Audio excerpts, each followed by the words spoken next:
Today, we're going to do something a little different. We're taking a really famous dramatic chapter from an ancient text, Matthew 17, and we're going to look at it through a super modern lens, communication. You'll see how these stories, thousands of years old, can actually teach us a ton about how we connect, or don't connect, with people today.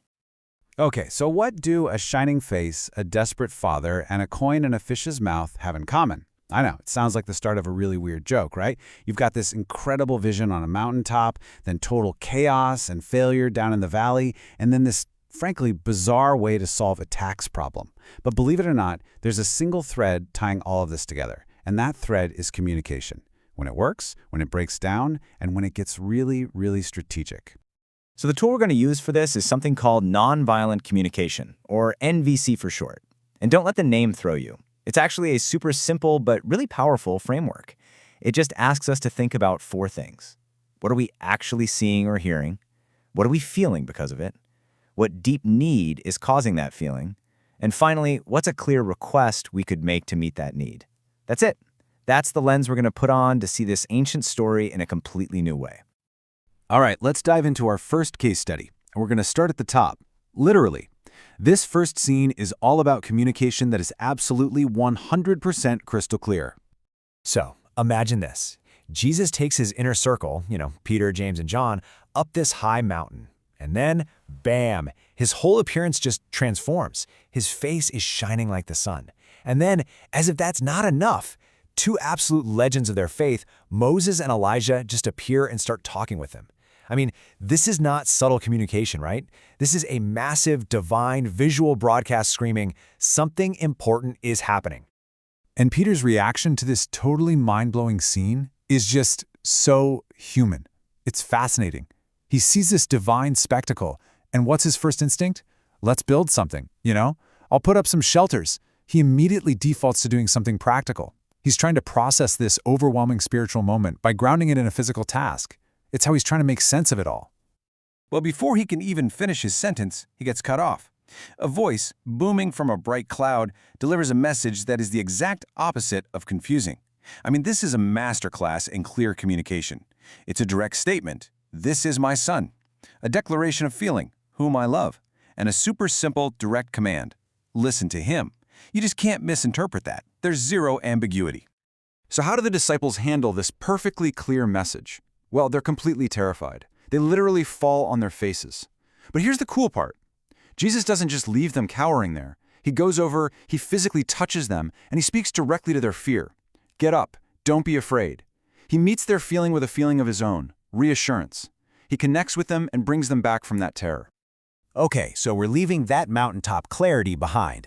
Now we're heading down into the valley, into the middle of a crowd, and the vibe changes completely. We're going from a total communication success to a really frustrating breakdown.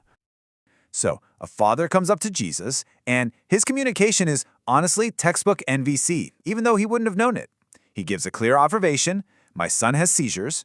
He expresses the need, he suffers terribly, and he makes a direct request, "Have mercy on him." Simple, direct. He had already tried the disciples, and whatever they were doing, it just failed.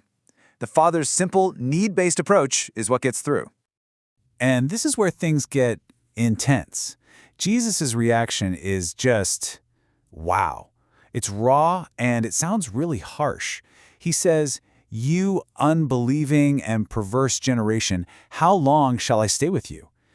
He seems to be lashing out at everybody. On the surface, it just sounds like pure anger and judgment. But hang on, let's pause right here and put on those NVC glasses again. What if this isn't just him being angry? What if all that fiery language is actually a cry for help, a really painful expression of some deeply unmet needs? Let's dig into that. This is the key. If we stop hearing the words as just blame and start listening for the needs behind them, the whole thing changes.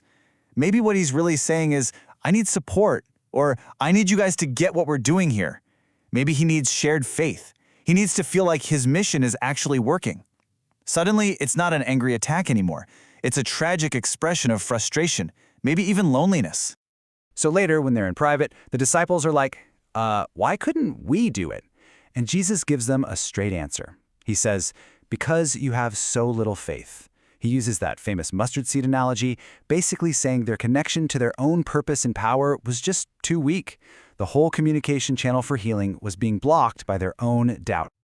All right, for our last case study, we're going to talk about taxes. Yeah, I know. But stick with me because this isn't about a communication breakdown or a booming voice from a cloud. This is about something way more subtle. It's a masterclass in strategic and empathetic communication. Okay, so here's how it goes down.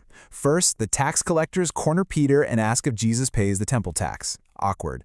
Second, Jesus pulls Peter aside and explains the principle. Hey, as children of the king, we should technically be exempt, right? But then, and this is the genius part, he completely pivots.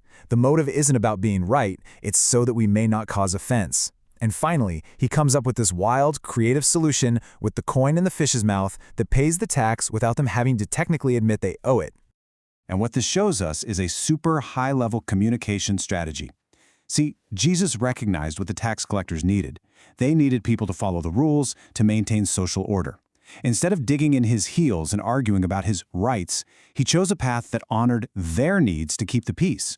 It's all about choosing your battles and realizing that sometimes maintaining the relationship is more important than winning the argument. So we've gone from a mountaintop down to a chaotic valley and into a dispute about taxes. What does it all mean? What's the big takeaway for how we communicate every day? Here it is, the big lesson. When we can train ourselves to look past the words people are saying, to look past their actions, whether it's an angry outburst or a simple, annoying question, and we start looking for the universal human need that's driving them, everything changes. These old stories stop being just stories. They become practical, powerful guides for navigating the messy, complicated relationships in our own lives.